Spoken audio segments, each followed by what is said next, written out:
कई लोग तो हद कर देते हैं। बहुत लोग आते हैं तो कहते हैं महाराज अब हम थक गए हैं, मरना पसंद है हमें, जीवन में बहुत हताश हो गए, अब हम जीना नहीं चाहते, अब जीवन का कोई उद्देश्य नहीं बचा, अब जीवन में हमें कुछ समझ नहीं आ रहा, हम मरना चाहते हैं। ऐसा बहुत लोग कहते हैं, क्वेश्चन करते हैं। क्या आपको लगता है कि आप मरना चाह रहे हैं? क्या आपको लगता है आपके रास्ते बंद हो गए? क्या आपको लगता है कि अब हमारा कोई नहीं है? बड़ी बात तो यह है, परमात्मा, भगवान, ईश्वर, हनुमान जी अगर आपको बोल दे कि चिंता मत करो, बहुत जल्दी कृपा होने वाली है, तो आप फिर दौड़ने लगते हो। अभी आप हारे नहीं हो। एक हमारे मित्र हैं, बहुत अच्छे, मुंबई में रहते हैं, बहुत प्यारे हैं, बिजनेसमैन हैं।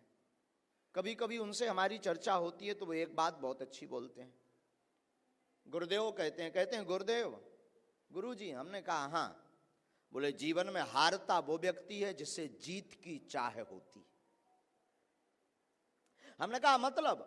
बोले जो जीत की कामना को लेकर के, विजय प्राप्ति की कामना को लेकर के काम करता है अथवा स्ट्रगल करता है वो हारता है, और जो पहले से ही हार मान चुका हो भला वो क्या हारेगा। जिसने अपने जीवन में ये कह दिया कि मुझे जीतना है ही नहीं, उसे कोई नहीं हरा सकता। जिसने ये कह दिया कि मैं हारा हुआ हूं, उसे कोई नहीं हरा सकता। हम लोग त्रुटि क्या करते हैं?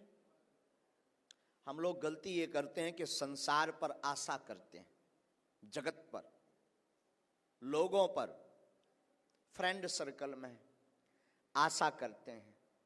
सत्य तो यह है कि जहां आशा है वहीं निराशा है, वहीं दुख है। जहां आपने आशा की वहीं दुख है। आपने बागेश्वर धाम से आशा की,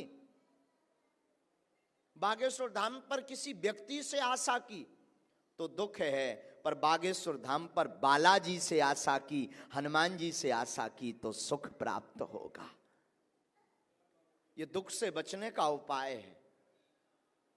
आशा एक राम जी से, बाकी आशा छोड़ दे। नाता एक राम जी का, दूजा नाता तोड़ दे। आशा अगर जीवन में रखनी है तो केवल राम जी से रखो, भगवान से रखो। तो बहुत लोगों का प्रश्न है महाराज दुखी रहते हैं, क्या उपाय है? बढ़िया उपाय तो यही है कि सुखी होने के लिए मत घूमो, प्रसन्न होने के लिए मत घूमो।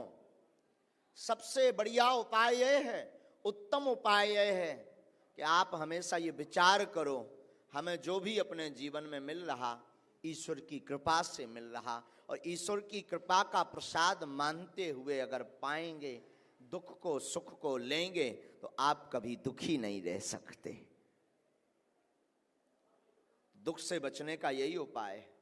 आप लोग सोचो कि महाराज शायद कोई मंत्र बताएंगे दुख से बचने का। मंत्र तो दे देंगे, उपाय भी दे देंगे, टोटका भी दे देंगे, पर आप उसे संभाल नहीं पाओगे। पूछो कैसे? हमने उपाय बता दिया, आप मंत्र का जाप करो, समस्या का समाधान होगा। तो आप एक समस्या का समाधान तो कर लोगे, पर 3 खड़ी कर लोगे। जैसे उदाहरण, आपकी समस्या है मकान, मकान नहीं बन रहा, आप बड़े दुखी हैं। आप आए दरबार में, आपने जिज्ञासा की, आपने प्रश्न किया, आपने अर्जी लगाई, धोखे से आपको मंत्र मिल भी गया, उस मंत्र ने चमत्कार भी कर दिया, जाओ चिंता मत करो मकान बन जाएगा। आपने मंत्र प्राप्त करते ही मंत्र का जप प्रारंभ कर दिया, लेकिन मकान बन गया, परंतु आपने 3 समस्याएं खड़ी कर ली। अब मकान का मेंटेनेंस कैसे चलेगा? मकान में एसी कैसे लगेगी? मकान के बाहर बड़ी बड़ी महंगी महंगी कारें कैसे आ पाएंगी? ये 3 समस्याएं आपने खड़ी कर ली। धोखे से वो मंत्र आपने और प्रयोग किया, आपका बिजनेस चलने लगा, मकान का में एसी भी लग गया, मकान के बाहर बड़ी बड़ी महंगी महंगी कारें भी खड़ी हो गई, लेकिन तब तक बींडनी नहीं आई, ब्याह नहीं हुआ, शादी नहीं हो रही। तब और परेशान, तब और झंझट में फंसे। फिर एक और टेंशन आ गई, अब शादी हो जानी चाहिए। शायद शादी भी हो गई तो फिर बच्चे, अब बच्चे नहीं हो रहे, अधूरे कच्चे क्या करेंगे? तो फिर एक और टेंशन। तो प्रतिदिन आपकी समस्या चलती रहेगी, दुख आपका अनवरत चलता रहेगा। अगर आप चाहते हो कि हम कभी दुखी ना रहें, अगर आप चाहते हो कि हम कभी निराश ना रहें, अगर आप चाहते हो कि हम सदैव मुस्कुराते रहें, अगर आप चाहते हो कि हमारे जीवन में प्रसन्नता रहे, अगर आप चाहते हो कि हमारे जीवन में समृद्धता रहे, अगर आप चाहते हो कि हमारे जीवन में वैभव रहे, अगर आप चाहते हो कि हमारे जीवन में कीर्ति हो, अगर आप चाहते हो कि हमारे जीवन में यश हो, अगर आप चाहते हो कि हमारे जीवन में आनंद हो, अगर आप चाहते हो कि हमारे जीवन में सच्चा सुख हो, अगर आप चाहते हो कि हमें मोक्ष निर्वाण की प्राप्ति हो, अगर आप चाहते हो कि हमें ईश्वर का साक्षात्कार हो, तो किसी गुरु के चरणों को पकड़ना सीख जाओ, किसी महापुरुष के चरणों को पकड़ना प्रारंभ करो, किसी संत सिद्ध पुरुष के चरणों को पकड़ना प्रारंभ करो। आपके जीवन की अलाय, आपके जीवन की बाधा, आपके जीवन की ललकता, आपके जीवन की जिज्ञासा, आपके जीवन के प्रश्न, आपके जीवन के परेशानियां वो महापुरुष खींच लेगा। शायद कल रात को हम एक बात बता रहे थे, एक शब्द है, बहुप्रचलित शब्द, जिसका नाम है छत्र और छाया। सुना है?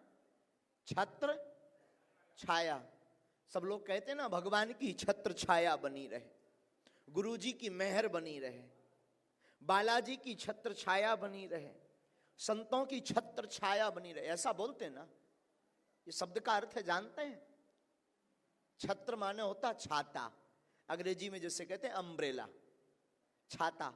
छाता क्या करता है? बारिश होती है तो छाता बारिश को अपने ऊपर ओढ़ लेता, बारिश की बूंदों को आपके सिर पर, शरीर पर नहीं आने देता। उसी प्रकार आपके जीवन में किसी गुरु, किसी संत, किसी महापुरुष का छत्र वरद हस्त अगर हो जाए तो संकटों की बारिश आपके जीवन में कुछ नहीं बिगाड़ सकती, कष्ट आपका कुछ भी नहीं बिगाड़ सकते, पीड़ा आपका कुछ भी नहीं बिगाड़ सकती, रोग आपका कुछ भी नहीं बिगाड़ सकते, परेशानी आपका कुछ भी नहीं बिगाड़ सकती। लेकिन ध्यान रखना, एक ही साध हैं सब सध हैं, सब साध हैं सब जाहें। एक बात ध्यान रखना, बार बार अगर आप इष्ट को बदलोगे, बार बार अगर आप गुरु को बदलोगे, बार बार अगर आप परमात्मा को, ईश्वर को बदलोगे, कभी राम की पूजा, कभी श्याम की पूजा, कभी शिव की पूजा, कभी दुर्गा की पूजा, कभी देव की पूजा, तो कभी इंसान के भगवान की पूजा, आप बार बार बदलोगे तो घाटा खाओगे। गुरु, इष्ट और माता पिता एक होने चाहिए। माता पिता बदले नहीं जाते, वो तो एक ही होते हैं। उसी प्रकार गुरु बदले नहीं जाते, वो एक ही होते हैं। उसी प्रकार इष्ट को बदला नहीं जाता, वो तो एक ही होते हैं। सम्मान सबका करो, सम्मान सबका करो। तो छत्र छाया जीवन में किसी महापुरुष की बहुत जरूरी है।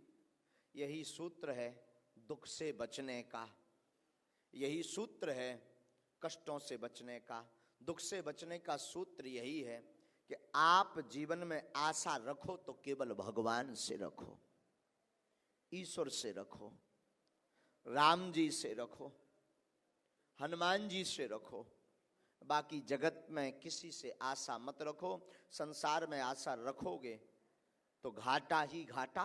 इनका मन नहीं लगता हो ना, चित्त बहुत भटकता हो, पूजा में भटकता हो, मन स्थिर ना रहता हो, गंदे विचार आते हो, विचारधारा कुंठित हो जाती हो, कोई बात नहीं, आप घबराना नहीं। अपने घर पर आप प्रतिदिन 5 चौपाई पढ़ना प्रारंभ कर देना और अपने घर पर श्री हनुमान जी का एक आसन देना। रामायण वाचने से पहले, पाठ करने से पहले एक आसन श्री हनुमान जी को ला करके रख देना और कहना आइए विराजिए पवन कुमार। फिर रामचरितमानस पढ़ना शुरू कर देना। प्रतिदिन 5 चौपाई। आपका धीरे धीरे मन शांत होने लगेगा, मन के कुंठित विचार मिटने लगेंगे, हटने लगेंगे और भक्ति दृढ़ हो जाएगी।